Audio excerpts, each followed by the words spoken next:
भागवत सुनता है या सुनना स्टार्ट जिसने कर दिया, आज से ही स्टार्ट किसी ने किया, तो जब आप भागवत सुनते हैं ना तो आपके जीवन में एक बदलाव होता है।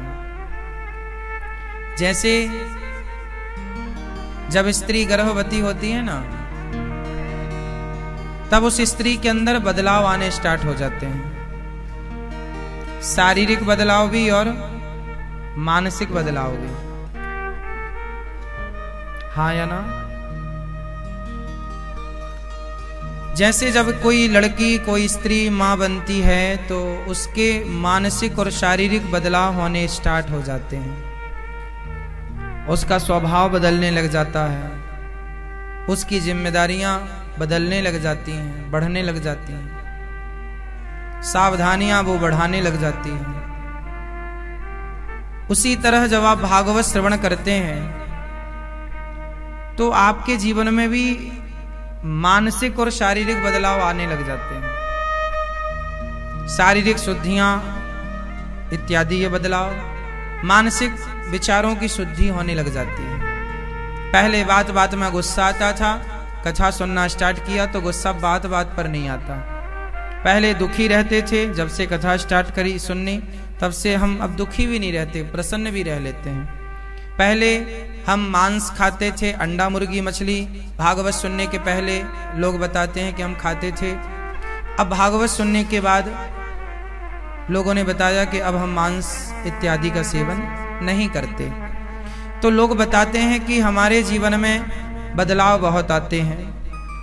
पहले शराब पीते थे, अब शराब छोड़ दी। पहले पति पत्नी का झगड़ा ज्यादा था, अब झगड़ा नहीं होता। ये बदलाव केवल कथा से। तो जैसे स्त्री के अंदर बदलाव होते हैं गर्भावस्था में, उसी तरह जब भगवान आपके हृदय में प्रवेश करते हैं कथा से, तो आपके जीवन में भी एक नए नए बदलाव देखने को मिलते हैं।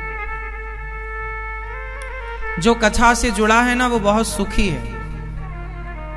कथा आपको ना बांधे रखती है, कथा भटकने नहीं देती।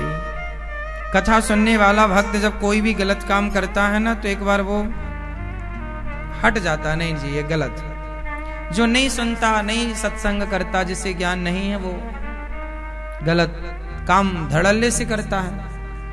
इसलिए कथा आपको ना हर गलत काम से रोकती है और हर अच्छे काम से जोड़ती है। लोग कहते हैं ना हम महाराज जी बहुत पैसा है पर शांति नहीं है। क्या करें कि शांति के लिए सत्संग करना चाहिए।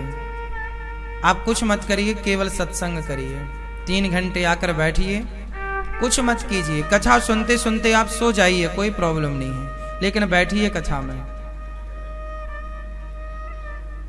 क्योंकि कथा की जो नींद है ना वो भी समाधि है। कथा में कोई सो जाए तो वो नींद भी क्या है? समाधि है। कथा सुनने से ना एक हल्कापन लगता है, शांति शांति आनंद का सा अनुभव होता है। इसलिए जिसको शांति चाहिए ना वो केवल सत्संग करे, जिसको आनंद चाहिए वो केवल सत्संग करे। आपको क्या चाहिए? सुख चाहिए कि दुख चाहिए? ना, आज मैं आपको सुख दुख से भी आगे ले जा सकता हूं। यदि आपने सुख की डिमांड की, सुख की कामना की, तो सुख के पीछे दुख जरूर आएगा। क्योंकि आपको दिन चाहिए तो रात अपने आप आ जाएगी। उसी तरह सुख चाहिए तो दुख अपने आप आएगा। सुख की चाह है तो दुख जरूर आएगा। आपको दिल्ली जाना है तो दिल्ली पहुंचना है तो दिल्ली के पहले जितने स्टेशन हैं वो आएंगे ही आएंगे। उनके बिना आपको दिल्ली स्टेशन प्राप्त नहीं हो सकता।